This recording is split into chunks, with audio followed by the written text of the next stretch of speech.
Hello. Welcome to my channel Touching Stories. You're about to hear an amazing story about love and unexpected decisions. Enjoy watching.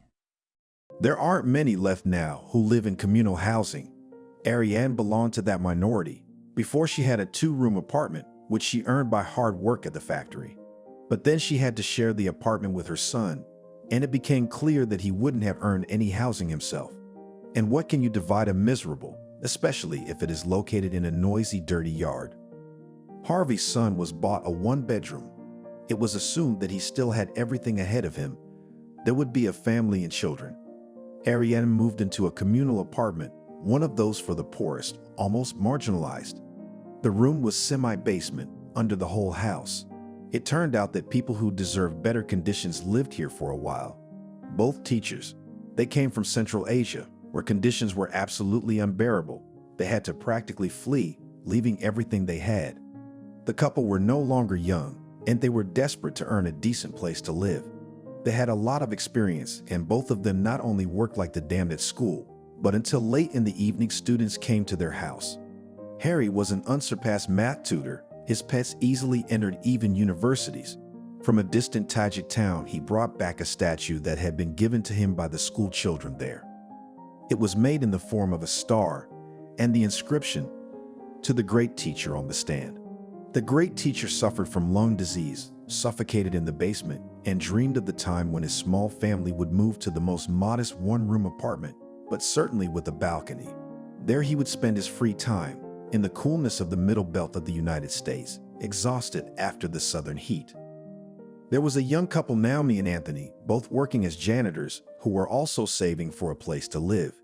They lived in the basement, and alcoholics, fortunately, quite quiet and harmless, and a scandalized mother with a daughter about 10 years old. She kept demanding that Harry step into her shoes and tutor her Sonia in math for free. He even kind of sympathized and agreed, but Sophia was completely devoid of ability, had the memory of a goldfish, which is known to last 3 seconds, and Harry realized that all his efforts will be in vain. He refused, and now Walker's mom was stalking him and his wife, trying in every way possible to muck them up, which, as we know, is quite easy to do in a communal kitchen. Arienne knew that she would never get out of this environment and would live here. But having infinite patience, she did not complain about life, did not feel sorry for herself, taking comfort in the fact that she still had a roof over her head. The basement was warm in winter, and her room was bad enough for her son not to try to take it away. Arianne's pension was small, but her rent was penniless, and that was a plus.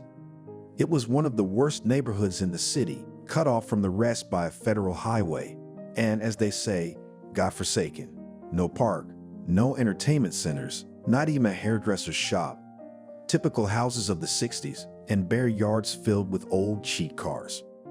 Once, not long ago, a student, Angelica, lived in their basement, and she dropped a mysterious phrase while putting the kettle on in the common kitchen. Not a neighborhood, but a straight-up denial faction. Angelica said it loudly, perhaps expecting the other tenants to hear, but Arienne didn't understand and dared to ask again. "What do you mean?"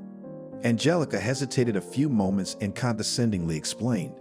"There is such a movie, Divergent is called. In short, in such conditions as we, there lived the most wretched." Ah. Ariadne stretched out, emphasizing only the word wretched, and in my time they used to say at the bottom. "It also fits," agreed Angelica, taking the boiling kettle off the stove. Soon she was given a place in the dormitory at the college where she was studying, and Angelica left the basement, where she had rented a bunk behind a screen. Ariadne's life might have turned out very differently if she had been less conscientious, or, as she said herself, not so stupid. In her younger years, she had been good-looking, dark-haired, with correct features and a good figure. But she was brought up so quietly in her native family that she knew only the house and the factory where she worked as a copyist. No coquetry, no romance, just a dumb dress, eternally downcast eyes, and a drawing board. She very much wanted her own place, but there was little hope that apartments were given first of all to families. A single woman had almost no chance. And then Cindy's terrible story happened, and things changed a little bit. Cindy was also a copy girl, single, and she was waiting for an apartment. She was first in line, but she'd been passed over a few times. They didn't give much housing per department, 2 or 3 lucky people a year, and it turned out that someone was always in urgent need. You had to keep a man, a valuable specialist, to keep him. Cindy was summoned to the trade union committee, talked to, asked to understand, promised that she would definitely be the next one, that she would have to get into the situation and wait a few months. And Cindy had boxes under her bed. She was dreaming, buying curtains, a set, shelves for her future apartment. When she was called and asked to wait and be patient once again, she reacted differently than she always did. She didn't swear, she didn't even cry. She was quiet. Then she was seen in the bathroom, standing by the window smoking. She smoked for a long time, looking at the bleak landscape of factory buildings and smoky chimneys. And then the gypsies knocked at the janitor's door. Where had they come from? There were dakas behind the factory. Maybe the gypsies were fishing there. But in any case, they hadn't come before, and they didn't show up afterwards. But this time they asked, "Isn't that your girl lying there?" Cindy stepped through the 4th floor window. The gypsies brought her in on a rug. On the way, it took off her heeled, brand new patent leather shoes. After this incident, apartments began to be given strictly one by one. No one else tried to move. And Arienne's colleagues sent her to the sea for a vacation. Maybe you'll find someone there. And they thought about themselves, if only a holiday romance had happened. And the romance did take place. In a normal environment, Arienne would hardly have met such a magnificent specimen of the male species as Archie. A tall, flamboyant, handsome man attracted the attention of ladies everywhere. He appeared in the boarding house, on the beach, on the seafront. He came on vacation alone. His wife and children stayed at home. She started renovations. She could have waited for help from her husband, but she loved him too much and decided to take it all on herself. Let Archie rest.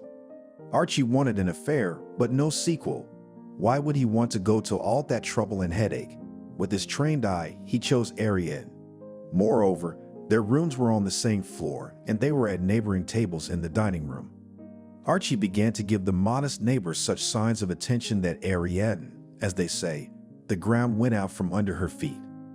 When the term of her stay at the resort ended, she borrowed money for the first time in her life, wrote to a coworker, and the latter sent her by telegraph.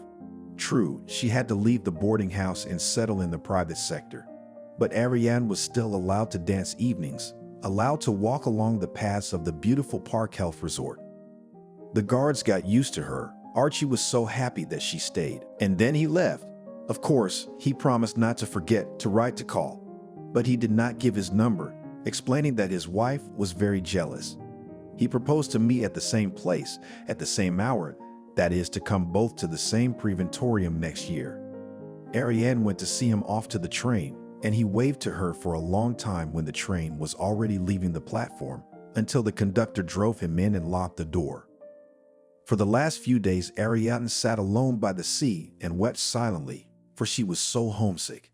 She would go to a wild beach, almost deserted, and there she would cry for a long time until she was tired, and then the sun would dry the traces of tears on her cheeks. In the fall, Arienne already knew that she was pregnant and that she would have this child. The women at work, with whom she was on good terms, supported this decision. Right, 27 years old, where to pull, you will give birth for yourself and grow up. And single mothers are entitled to benefits you will keep silent, we will achieve for you. And indeed, she was not left alone. Arienne's parents took the news coldly. They thought that since their daughter had decided to live the life of an adult woman, let her cope with all the difficulties on her own. She did not count on their help. Arienne knew that her parents loved her younger brother more, and she was desperate to understand why. He was mischievous, always causing a lot of trouble. But nevertheless, he was forgiven everything, and she nothing. But then fate itself began to help Arienne. She gave birth to a healthy son, who she named Harvey. Archie decided not to inform her. She knew that under no circumstances he would not leave the family, and guessed that one thing is a fleeting mistress and another woman with an unwanted child. Maybe he would refuse to acknowledge paternity or start avoiding her in every way. It was very humiliating, and Arienne decided to let him know nothing. She would raise her son on her own. She was given an apartment, and not just any apartment, but a 2-room apartment. For a long time, it seemed like a blessing. Women from work brought her bundles of things from which their own children grew up. One kind soul gave her an old washing machine. And life flowed on, albeit on the well-known principle of we should stand the day and the night to hold out, but still it is possible to live. Kolka first got a place in a nursery school, then in a kindergarten.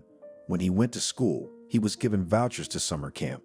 But the most priceless gift Ariadne considered the dacha's stony plot of land behind the factory, which she raised from scratch. That's what they say, what you sow. She plowed here like a curse, ran to the dacha every free minute, had time to look here before work and during lunch break. Maybe it was her life's work to plant, to grow, to take care of plants like children. Now Ariadne seemed happy under her patient, affectionate hands. Everything was growing and fragrant. But strangely, the very women who had pitied her before and tried to help her now looked at her success with a frown and even envy. Though Ariadne was glad to share, to thank them for everything, she brought strawberries, cucumbers, tomatoes, apples to work. She would wash them, put them in bowls on the table behind the closet, where they had set aside a kitchen for themselves. And they were mean to her, and it was hard for Ariadne to believe it. That seedlings, which she kept on a sunny windowsill, poured a strong solution of salt. Then at the dacha rose seedlings dug up. Then break the window in the cottage, which she built, cutting herself and her son in everything. Arienne did not know how to react to such things. She smiled bewilderedly, though she wanted to cry. Again and again she started from scratch. Harvey didn't help at the cottage. Like most young people, he thought that fiddling in the ground was boring, and in general it was not his business. Let the old people do it. He could at least somehow pity his mother to bring home heavy bags of crops. They never had a car, but it didn't even occur to Kolka to waste his time like that. And Arienne dragged herself home with a backpack on her shoulders and heavy buckets full of berries. While you walk endless paths under the hot sun, and then get home with 2 transfers. Here it would go to shower and collapse into bed, but where's there? I have to go back to the open hearth to make billets, or everything will be lost. Arienne aged faster than her peers. Her face quickly faded. Her gait became heavy. Her shoulders humped tiredly. Her formerly thick hair had thinned, and she did not try to arrange it in a beautiful way, just wrapped it in a bundle. She always spent money on herself, not only sparingly, but tried to avoid expenses altogether. The neighbor gave away her dress perfectly. Let unfashionable and not quite to size, hangs a bag, but still out of the house in it can go out perfectly. One more gift from someone else's shoulder, and Arienne thought she was dressed for summer. Everything she had managed to put away was for her son Harvey, but the farther away, the more his fate troubled his mother. The boy very early became interested in gambling. Back in school, he constantly argued with his friends on something. If the company played cards, Kolka was always uninterested in playing for nothing. He tried to persuade his buddies to put on the line a beautiful pen or money given to them by their parents for school lunches or a leather belt. What about himself? His friends would tease him. Harvey could either take something out of the house or even steal from strangers in the hope that he does not lose, and then discreetly return the taken. But the farther he went, the less reason he had to steal. With sleight of hand and a bit of fraud, he became a real card cheat. But the life of such people is not only difficult, but also dangerous. In the hope of picking up a good score, Harvey several times went to the risk and was beaten. Once the case ended up in the hospital, and the surgeons were not sure whether the guy will get out. His fever didn't go down for a long time, and he couldn't lift his head. Arienne sat next to her son and quietly howled, slightly audible, but so bitter and hopeless.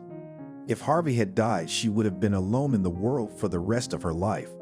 But he survived. It taught him a lesson for a while. He tried to live a normal life, even enrolled in technical school, but he was already poisoned by the game, and like a drug addict, could not do anything about it.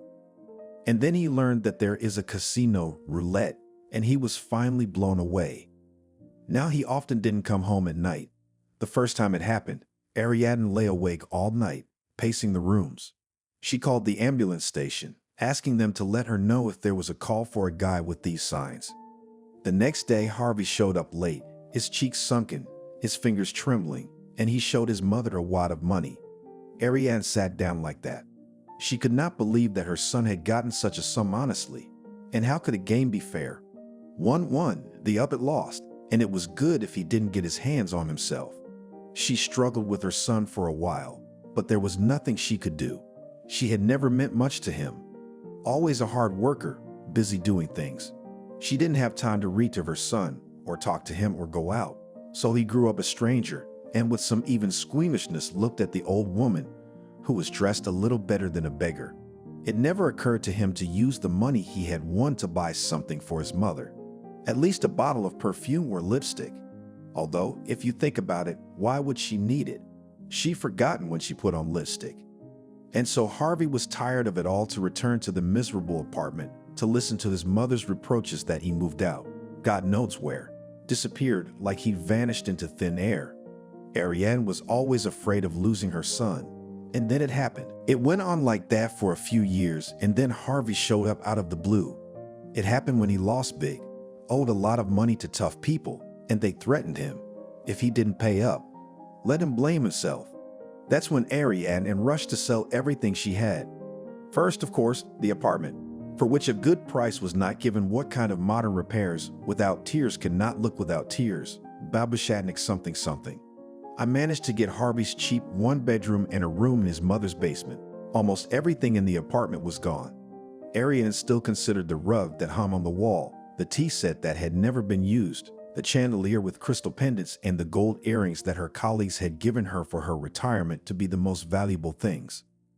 When she used to buy a carpet and a chandelier set and a silk bedspread, it made her feel that she was as good as anyone else. Now it was all long out of fashion and going for pennies. Well, at least it was something. It was a pity to part with the dacha. Arienne considered potential buyers meticulously, as if they were foster parents to her child. But there were no worthy candidates, no river nearby, no forest, just a factory. In the end, Arienne gave the dacha to a neighbor who wanted to connect the two sites.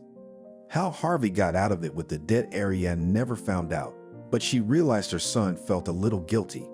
He'd helped her move into her new place, and then he came, as he said himself, to the housewarming party with a cheap cake in a cardboard box. "Well, mother," he said, "I think you have what you need." "What do you need more than that for? It's warm. The facilities aren't outside. Neighbors, again, all in plain sight. If you get sick, they'll call a doctor and give you a glass of water." But Arienne sat idly with her hands in her lap. It was still hard for her in this half-dark, cramped room. But she realized that no one would take responsibility for her fate, and her main task for the next few years was to keep herself in such a condition that she would not be a burden to anyone. At one time, she even went to a health group, free of charge, for pensioners. In a neighboring house in the same basement as theirs, there was a gymnasium. Here the women practiced to music something like aerobics, and their trainer Ekaterina Ivanovna promoted Nordic walking, which, according to her, gave almost immortality. Perhaps Arienne would have gone to this women's club while she could, but Harvey's fate changed again. He had an affair with a young girl, and then Arienne became a fanatical saver. She even on the street, without hesitation, bent over to pick up a 10-kopeck coin. "What do you need money for?" Harvey asked her mockingly when he saw a half-liter jar of change on her mother's windowsill. "For the funeral," Arienne replied briefly. "Oh, mother," whistled Harvey, "you don't know. The prices for a funeral are so high now that you won't save for the rest of your years." "What am I supposed to do?" "Don't worry, nobody's left on top of the ground. We'll work it out somehow." And Harvey got up to leave. He never stayed at his mother's for more than half an hour. Mostly he came in when he was hungry and there was nothing to eat. What could Arienne do to feed him? She traveled to a distant market, where the Eastern merchants made a considerable discount at the end of the day. And the thin old woman often got something for free. With the words, "Take it, mother," she was handed a cabbage, a few crumpled tomatoes, or some potatoes. Arienne boiled the soup. She already knew from experience that if you prepare a dish without hurry, carefully, and with love, it can compensate to some extent for the lack of variety. She had her own secrets that poverty bestowed, and sometimes Harvey even praised this humble meal, which he would never have thought of preparing at home. What was it, really? Bread toasted with garlic and butter. It would go well with the same borscht. Never asked Harvey if his mother needed anything, medicine or winter boots that wouldn't get wet. Stopped by a couple times a month for a snack, that's all. What's your pension, mother? He asked me once, I've forgotten. Arienne said it was very modest. Nothing, her son reassured her. I know you will save something from this money, and the pension is also indexed. You'll be a millionaire by the time you're 80. He laughed nastily, stuffed some wafers in his pocket, which Arienne served for tea, and left. Although the old woman had very little contact with her neighbors and never complained to them about her life, they still noticed something. Shameless Harvey, said the janitor Naomi to her husband, Aunt Kathy is at such an age that it is necessary to take care of her, and I'm always watching to make sure that when he comes to us, that he doesn't steal anything. Why are you laughing? He'll do it. He'll steal a purse or shoes. Then Naomi took Arienne into her care. Of course, the young woman was a stranger to sentimentality and was not going to spend her life babysitting her grandmother, as she said. Still, she did what she could for her. She brought surplus food when she stayed, gave away unnecessary things, kitchen utensils, but it was a war every time. Arienne did not agree to take anything of value in her eyes, saying that such things were not for her, and tried to give her money for the rest. If Naomi wouldn't take it, Arienne would slip bills or coins under her door. All she had to do was grit her teeth. But the real drama came when Arienne fell seriously ill one day. Naomi had called her doctor and substituted at work to trick her into intercepting him in the hallway. Doctor, she said to the not young therapist, you as a grandmother examine, write a prescription for medication and give it to me. I'll buy everything. Because she won't spend on herself. And tell her that a new law came out and pensioners now medicines for free.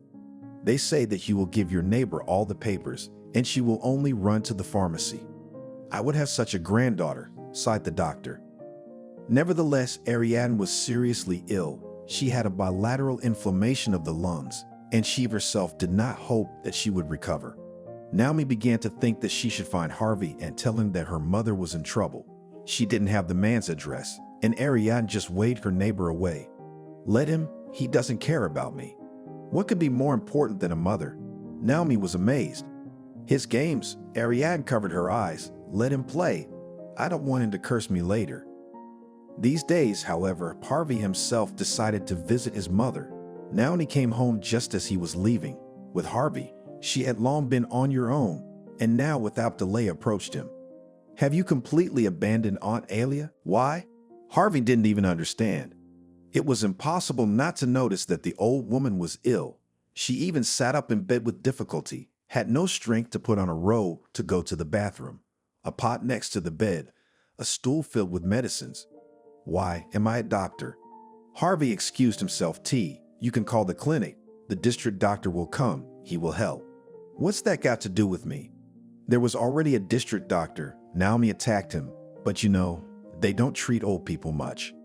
And rightly so, grinned the guest. How old is the mother? She has already lived. Old people should make room for the young. I think so. Naomi was completely speechless. She noticed a bag in Harvey's hand, and in it a downy shawl, the same one she had given to Aunt Ale when she was ill. It was impossible to imagine that the old woman had decided to give it to her son. So Harvey had flattered himself on a good thing, thinking he could get some money for it. Naomi snatched the bag and began to smack Harvey. It was a pity that the handkerchief was soft, and a sensitive punishment, of course, could not get only indignation a little spilled out. Get out of here. I see now why you go to your mother to check if she is alive. Or you can put your paw on this kennel. It's a penny, but it's a penny you can lose. Marriage might have made a difference in Harvey's life, and at one time Arienne secretly hoped so, especially since he had once had an affair. And although the girl was not at all what future mothers-in-law wanted their daughters-in-law to be, Arienne nevertheless liked her very much. Natalie had come to their town while she was still in high school. Her father was in the military and her mother a theatrical costume designer. Usually an only child is babysat, but here was such a family that Natalie was left to fend for herself. If there was a theater or at least a house of culture in the place where the family was moving to, her mother, in love with her profession, was at work day and night. She was ready to work as a costume designer, a ticket distributor, a poster paste-up. The theater was her life, and if God had given her even a little talent, she would certainly become an actress. Natalie was not attracted to this life at all. The girl was not that beautiful, but with a face memorable, expressive, something she reminded Maya Plisitskaya. A child left to herself becomes independent early. Natalie had never been warned against anything, and somehow she had escaped disaster. She stood on a stool and cooked soup and was never scalded or burned. She was drawn to society, to children. All her free time was ready to hang around in the yard, waiting for someone to come out to play with her. Once she overheard the mother of one of her friends telling another woman in a low voice that Natalie had been walking around in a dirty dress for days, like a homeless girl, as if she had no parents. After that, she learned to wash and iron her own clothes, and no one ever reproached her for being a slob. And she also loved all kinds of animals. When she was very young, she picked up a raven that had fallen out of the nest and tried to teach it to fly. She began to orient herself in a peculiar way.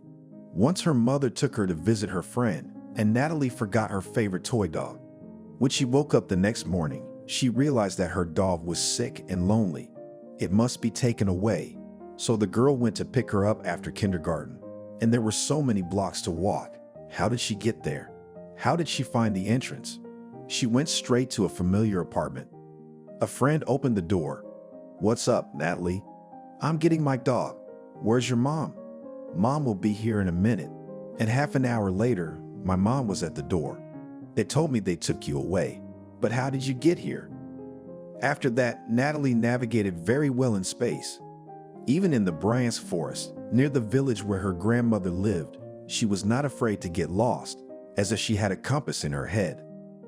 Later, she discovered a remarkable talent for working with animals. She was never bitten by dogs. They looked at her with loving eyes.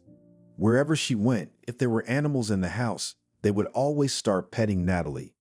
Even the ones the owners themselves considered wild and unsociable. Arienne just sighed. It was almost the first time she had ever had a fight with Harvey.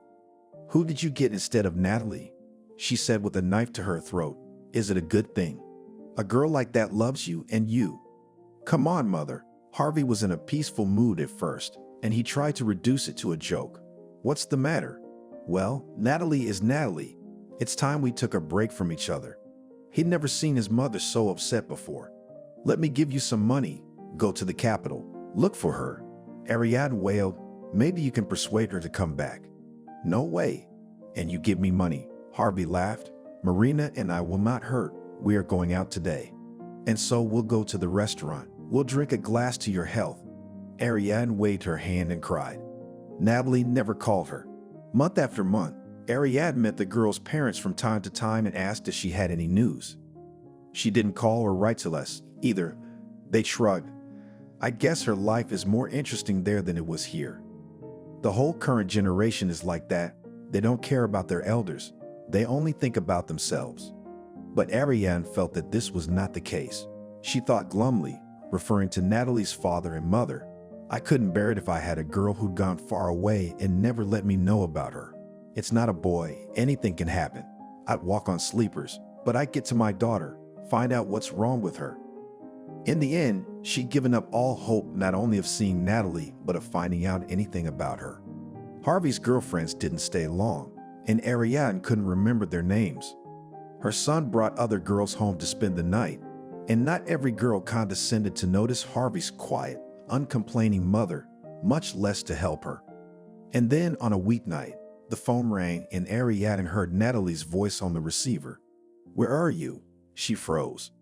Natalie said simply, "Don't worry, Aunt Katie. Everything's okay now. It's really okay now." And Natalie recounted what she'd been through during that time.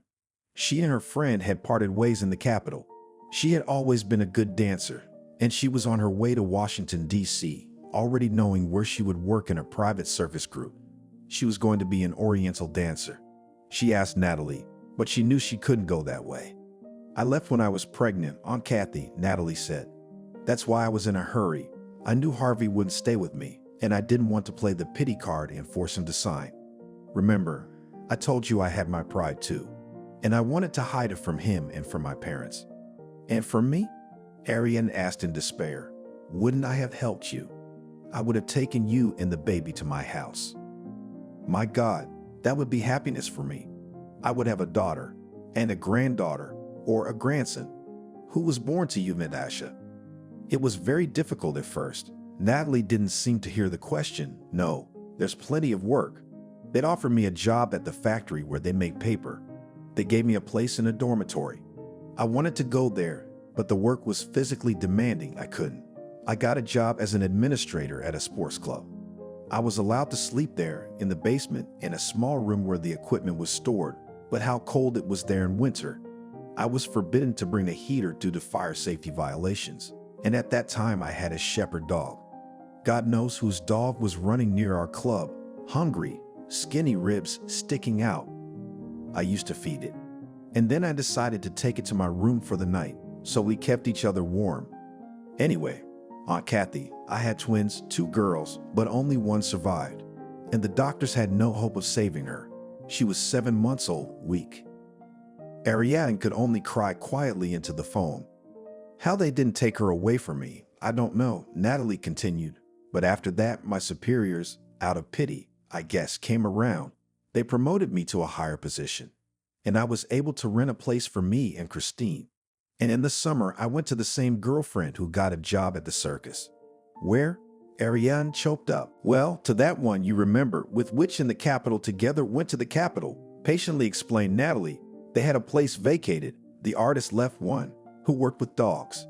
My girlfriend and I hung out in the same trailer, where there were 2 tiny rooms. And 12 poodles came under my command. Trained dogs. They knew what to do. I was the one who had to learn, not them. I remember the first time I went out in front of an audience.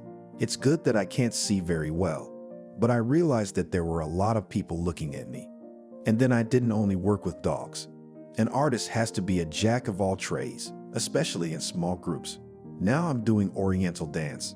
I walk on glass, burn my hands. We have a good ballet master. He taught me everything, and it's beautiful. But I only after a while began to live dance. And at first it was just counting in my head. 4 steps there, 4 here, and 8 back. Stupidly repeating learned moves. I got used to the guys right away. Until she went into the arena, she was in awe. Oh, the artists, the people who came down from heaven. I couldn't believe I'd be allowed to be with them. I only thought, if only someday. And I said to myself, no, never. And when you get a job, it's like a bar above your head, and you go up to it. I never had enough. I didn't learn enough to take care of horses. I want something new. I want to learn more. I've been a costume designer, then ballet, and I asked myself, well, how long are you going to dance while your face is young? It's a hell of a lot of work, catastrophic. But when you get to the artistic unit, it's more interesting. You can express what you want. After that, I have a shell that I rotate, and there's fire on the edges.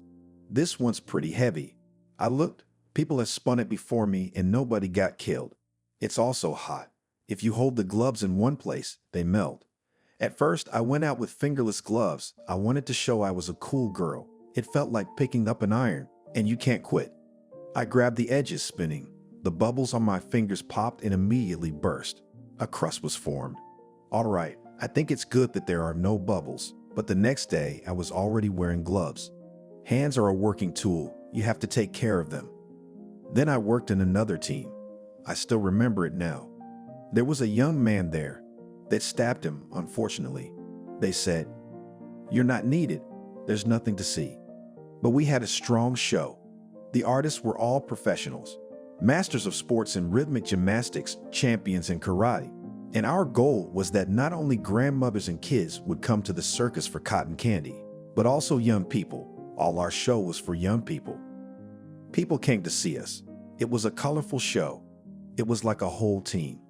We worked for an hour and a half and everyone was in the arena. No one sat in our seats. It's a shame it's over.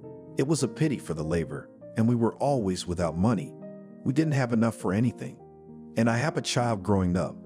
In Washington, you have to live somehow, pay for the subway, food. So I went to study to be a waitress. I worked for a while.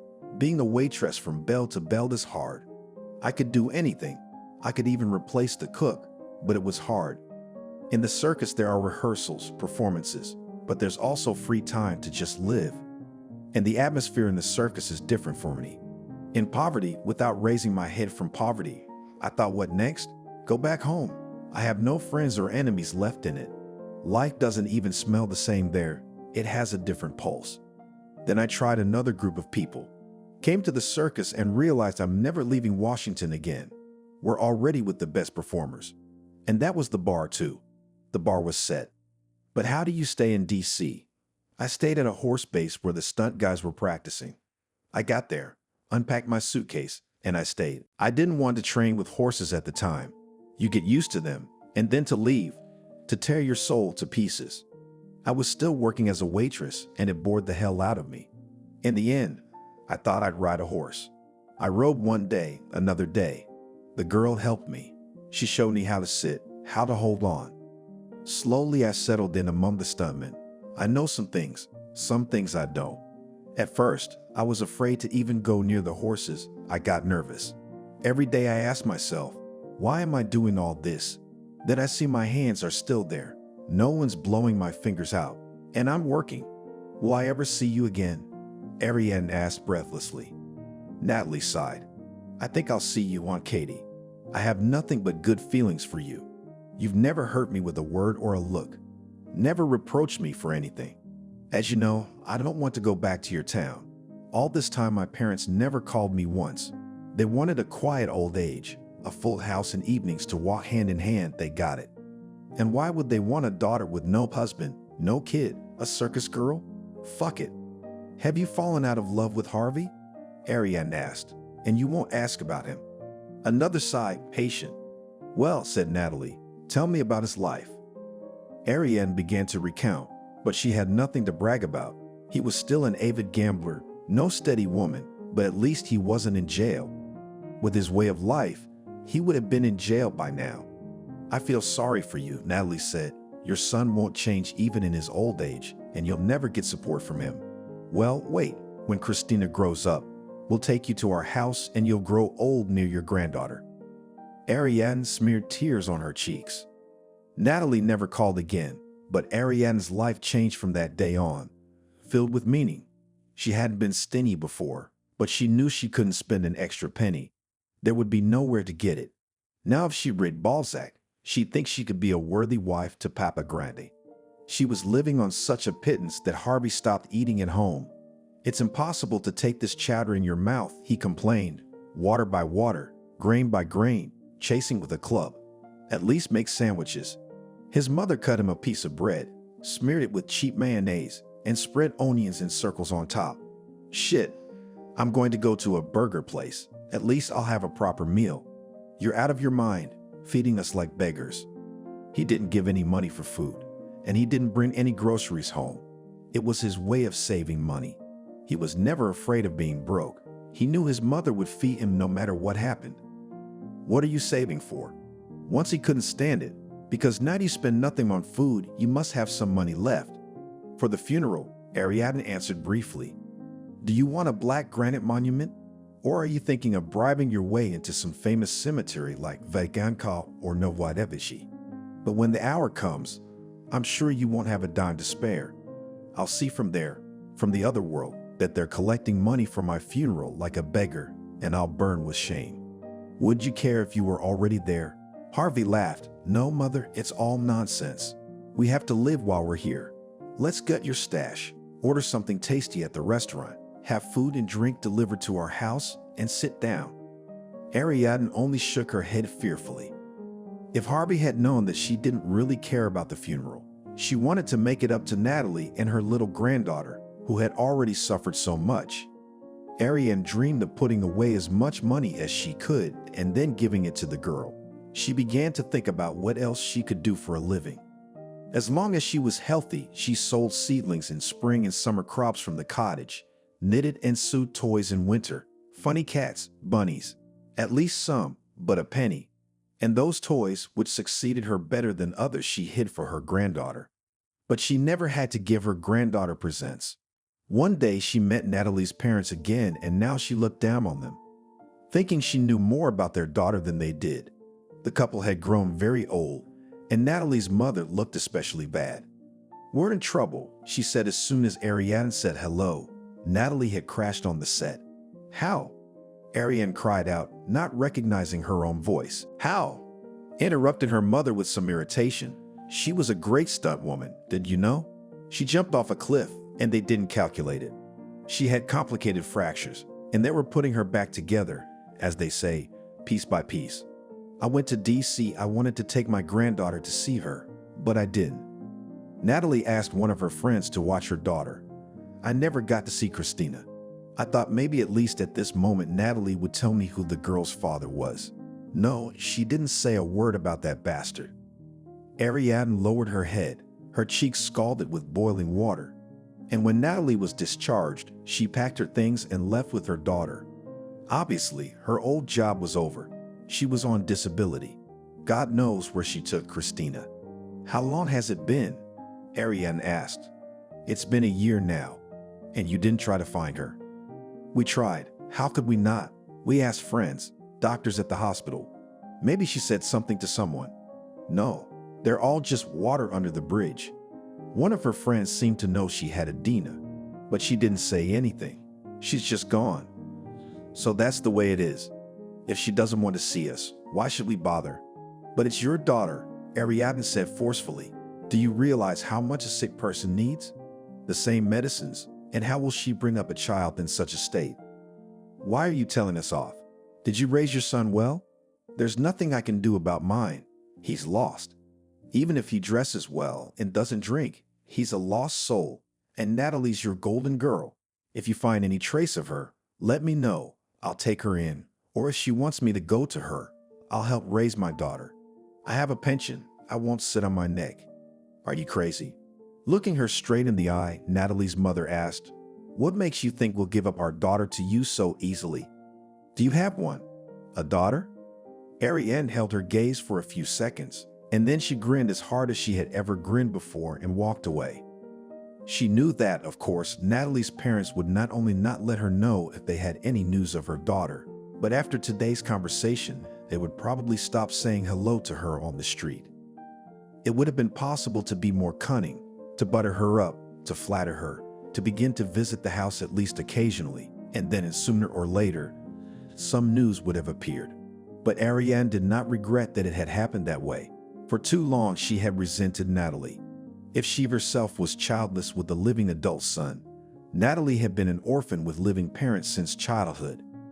Did Harvey regret breaking up with his childhood friend? If he did, he never told anyone about it. And most likely, he was not even to any sentiments. He was the kind of guy who thought women were second-class citizens. And if any of his buddies paid excessive attention to his girlfriend or excessively pampered her, Harvey despised it all in his heart as a weakness unworthy of a real man. No, he could be charming when he appeared somewhere in the casino well-dressed, young, witty. There were ladies who were mollycoddled by him, and there were old ladies who were not averse to having an affair with him. Take advantage of such a rich lady and then make her humiliate herself, begging for attention, hoping for dates is what Harvey liked most of all. He himself did not get attached to anyone in his heart, and these fools tried to please him, made gifts, took care of him. He only indulgently accepted all this, and if a new friend became too intrusive or worse, decided to take offense at him for something, began to reproach him, he immediately broke off relations with her without any regret. New suits, money on the account, and all sorts of nice little things that endowed him with women in love with him.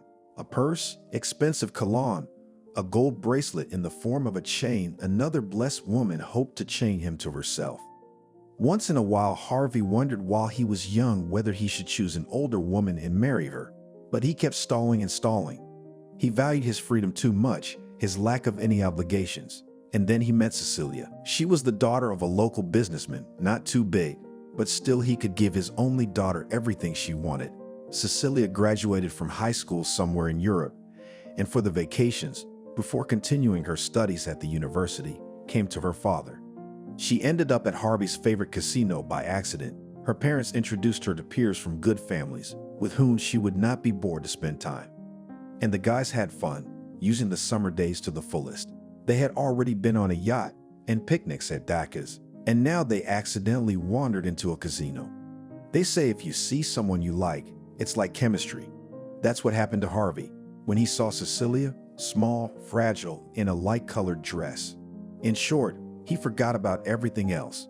Taking advantage of the fact that there were many people around, he stealthily approached closer.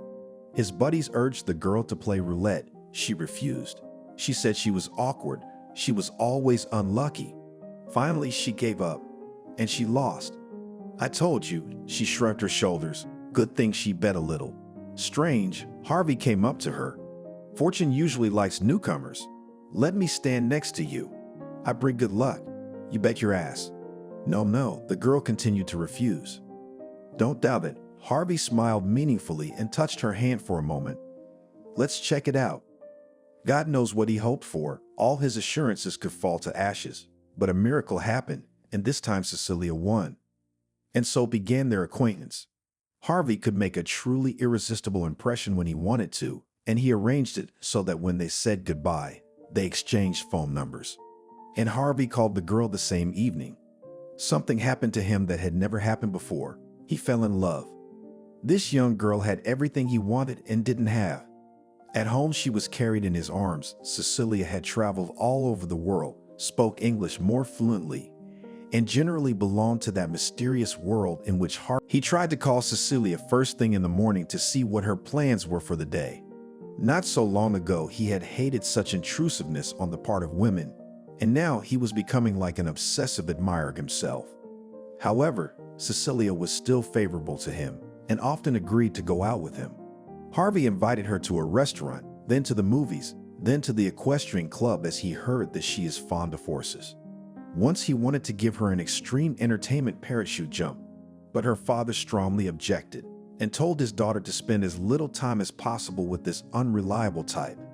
He even became interested in Harvey's personality, made inquiries about him through his own channels, and then finally told Cecilia to get rid of such a suitor. The girl delicately, trying not to offend Harvey, began to refuse meetings. She referred to the business, to the promises made earlier. Once said that now goes with a friend to the theater. Harvey decided to check it out, took tickets for the same performance, although he had never been to the theater. He sat down in the back row, with a small pearlescent binoculars, such as they rented to everyone. He saw Cecilia about 10 minutes before it started. She had indeed come with a friend. But together with them was a young man, tall, handsome, looking like Harvey Siskaritz. All three, cheerfully and casually chatting, went to the best seats in the parlor. Cecilia was dazzlingly good, in an evening dress with open shoulders, with her hair up high. Until this evening, he had never seen her wearing makeup, except for a little lipstick. Now she was a real beauty, a lady of high society. Diamond earrings swayed along her cheeks. With her companion, Cecilia behaved quite differently from the way she behaved with him, Harvey. It was evident that she really liked this young man. And if Harvey were to come down and say hello to her now, Cecilia would probably answer him with a slight nod of the head, and that was all. He meant nothing in her life. That night he gambled as he had never gambled before, and he lost in a landslide. And to his misfortune, to serious people, hell knows what he was thinking at the time. It was probably just anger and revenge. He knew that the summer would soon be over and Cecilia would leave for England. He wanted to follow her, but before he did, he wanted to be her boyfriend thoroughly, with his feet, preferably. Instead, serious people threatened to kill him if he didn't pay his debt on time. And he knew it wasn't a joke or an attempt to scare him. That's when he went to his mother, whom he hadn't visited for a long time. His mother was even more scared than he was, but she wouldn't give him the funeral money he knew about. She said briefly, "Don't look for it, you won't." Instead, she sold everything she had, her apartment, her dacha. The last one was especially pitiful to her mother. She roared for it like a dead man. She even told Harvey, "Maybe you can insulate my house.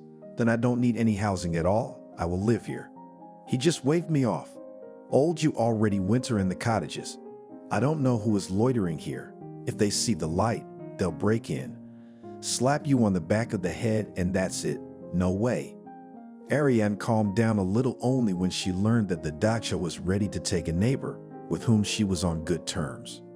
On herself, the old woman waved goodbye was ready to be satisfied with the smallest. That's why she agreed to a cubby hole in the basement, just to save her son from bad people. It was the usual imperceptible feat of a mother, which is so rarely appreciated by children. Harvey didn't. He came less and less often, mostly when he was losing. Though not so long ago he had vowed to Arienne that he would quit gambling. Cecilia had gone to her England and had forgotten him. From a few mutual acquaintances heard rumors that her romance with that young man is developing. He will go to her for Christmas, and then perhaps and completely move to London. They will rent an apartment. Harvey looked bad, hulking, his clothes hanging off him, his eyes burning with an unhealthy fire. Arienne could only pour him a full bowl of soup and cry quietly and stroke his shoulder. And of late, two things had happened in her life. The first one, which was more important to her than anything else afterward. And the second, bitter but inevitable, Arienne finally went blind. Old age, as they say, is not a joy, but on the contrary, a very big pig. On those days when she couldn't get out of bed, her neighbor Natalie visited her most often. She brought some food and almost forced Arienne to eat. "Why are you wasting your time on me?" Arienne said with tears in her eyes. "I don't want to be a burden to anyone." Without talking, my Kathy, Arienne sat down beside the bed. "You need your strength." "For what? Who needs me? And when will God finally take me away?" Naomi was blowing on her spoon. "What God has planned for us, only He knows. And the better you feel, the easier it is to live. So go ahead, start the porridge. There's milk and butter and sugar. Everything you need to get back on your feet. But tell me about your love. That's what I'm wondering. Or is it too painful for you? I never thought I'd have an affair like this, that a man like that would pay attention to me. Although a fortune teller told me in Fisherman's Market that he'll have such a husband that you won't believe that he chose you. It's not a husband, but still. He lived in our boarding house and even on the same floor with me, but I saw him for the first time on the seafront. He was standing with his back to me, looking at the sea. And you know, he was attractive, tall, athletically built, like an artist or a dancer, already very tanned, black t-shirt and safety pants, biceps, and a wave of blonde hair so thick it looked like he had a hat on his head. I had always been a bad swimmer, afraid to go far into the sea, waist deep at most. But that day, for some reason, I didn't care about swimming. I kept looking at the spot on the beach where he had thrown his towel. He undressed and went towards the sea, as if he hadn't seen it for a long time. He opened his arms towards it, as if he wanted to embrace it, and swam far away beyond the boys. The lifeguards were yelling at him to come back. I admired this man, but I didn't even think he talked to me. And in the evening, when my new acquaintances and I were watching a movie in an open theater, Archie came and sat next to me on a vacant seat. And that was it. I stopped understanding what was happening on the screen, stopped thinking. I just felt him next to me. And I knew that my face was burning, terribly burning, my cheeks were scalding, but there was absolutely nothing I could do about it. I don't know why he chose me. Maybe there was some kind of trickery to it. That's what I'm thinking now, in hindsight. He sensed something about me. I mean, resort romances are such a thing. And he was going to have a resort romance. If he picked a girl with a little more nerve, she'd have been calling, writing, or even showing up at his house. It would have been difficult. He had no intention of divorcing his wife. You see, Natalie, he loved her. Men do that when they love their spouse. And all these cheating affairs are like a good dinner at a restaurant. They have nothing to do with feelings. Her name was Maria, and he almost never mentioned her name to me, but you can feel it when there's genuine tenderness, and he would break through at times. He'd say, "I often catch cold with Maria," or "Maria started to renovate the house, and she just kicked me out so I wouldn't get in the way. I'm afraid she'll torture herself with this damn repair. She's a perfectionist." And you fell in love with him in spite of all this. Naomi asked, "I've seen your cards when you were young. Aunt Kathy, you were very pretty. And here, you knew he wasn't going to marry, and yet." "Yes, I did. I thought I'd rather do it once in my life with the man I loved. And love can't be ordered. And if I remember something before I die, then." As we walked with him at night along the edge of the sea, holding hands, and it seemed to me that we are going to our life and always be together, and there will be no one but us. We made no plans beyond tomorrow, and we had no day after tomorrow. In the evening, When we fell asleep, we talked about where we'd go tomorrow. Go on a tour, go for a walk around the city, or maybe a boat trip. Or not get out of bed at all. It's like I was drunk without wine. There's nothing more dizzying than love. I gave him a coral as a farewell gift. They sold them everywhere. A branch of coral. It was so beautiful and so fragile, like what was happening between us. Maybe he didn't even drive it home. It crumbled in a suitcase somewhere and he threw the debris, the dust, in the trash.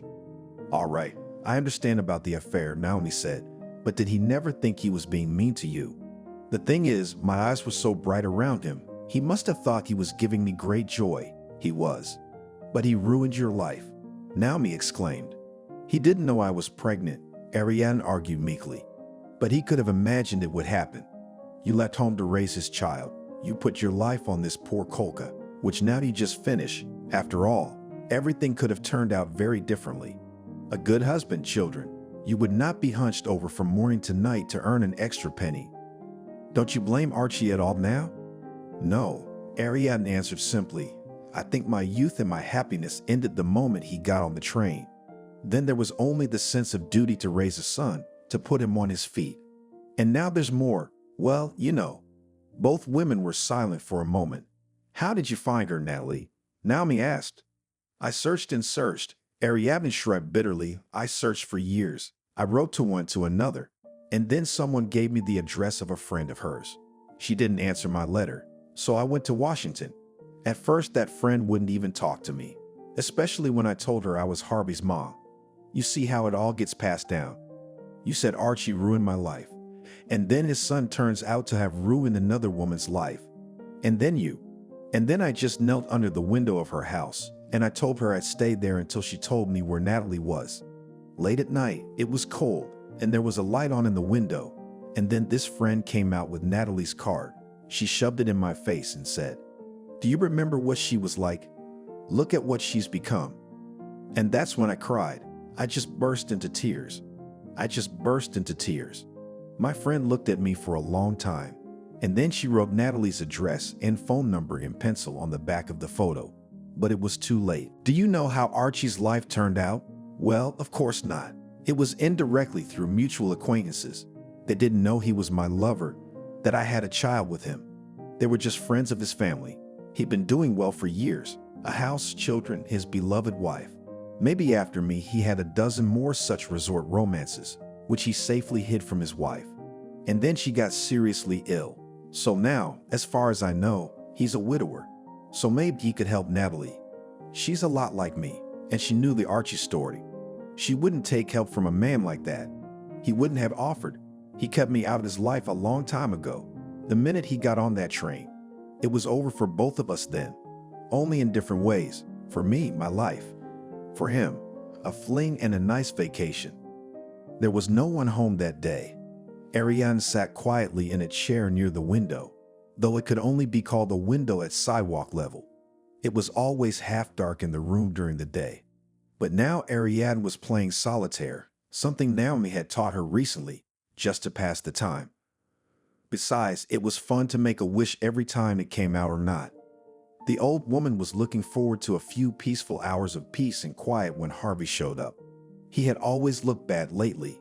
His mother had no doubt that now he was not only gambling, but drinking. His face was puffy, of an unhealthy purple hue. Dressed not just carelessly, things are often dirty. It was evident that the man had not bought anything for himself for a long time and had worn out what he had to. This time he was also disheveled, jacket on the chest unbuttoned, shirt too. You can see the bare chest. Mother, he started from the doorstep. Where's your funeral, Mother? What's wrong? Arienne was frightened. Give them here. I need them now. What's wrong? That's all Mother needed to know. What kind of... Wait a minute. Harvey did not recognize his mother's voice. It was dead. Take the money. Just sit down and listen to me for 5 minutes. I don't care whether I unbuckle it or not. I don't really have anything to live for. What, Mother? Are you so sorry about the money? Harvey was in a good mood now, and he readily sat down. Don't be sad, as they say. Money isn't what makes you happy. It's a cliche, of course, but it's true. I don't need money, Arienne continued. You see how I live. a little better than on bread and water, and that's good enough for me. I wanted to talk to you about something else." "Well," he responded, "did you know Natalie died?" She asked him straight out. What the hell? The same Natalie? My Natalie?" Harvey's mouth dropped open in amazement. "The same one, only not yours anymore, of course." And Arienne, looking not even at her son, but somewhere in front of her, began to tell Harvey about Natalie's life, about how selflessly the girl loved him, how out of pride she did not tell him that she was expecting a child. She had left in utter despair, in fact nowhere, when he had traded her for another.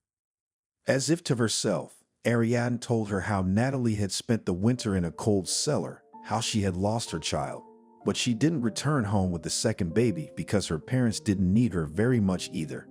How abruptly her life changed when she joined the circus and then became a part-time stunt woman. And how then a severe trauma left her no choice. She couldn't afford to let anyone take care of her. She had no money for treatment abroad, no way to recover. She went to a remote village to live out her life.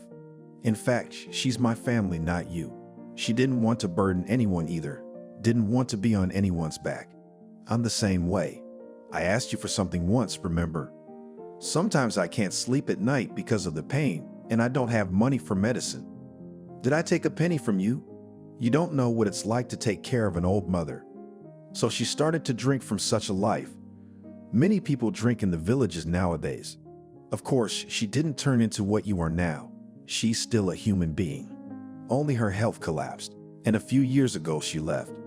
She left behind a daughter, one of two twins, the one that survived. They named the girl Christina. She was born mute. She lives in her mother's house. I don't know what pennies she makes. She can't go to the city to get an education. She can't find a job. She's never lived a city life, and there's no one to help her. So I've been saving all this money for her. I gave this room to her so that when I die, it'll be a little bit of a reprieve for Natalie.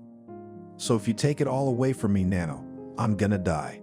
I don't even have to put my hands on myself to do it. When an old man has nothing left to live for, God takes him away. Well, so be it.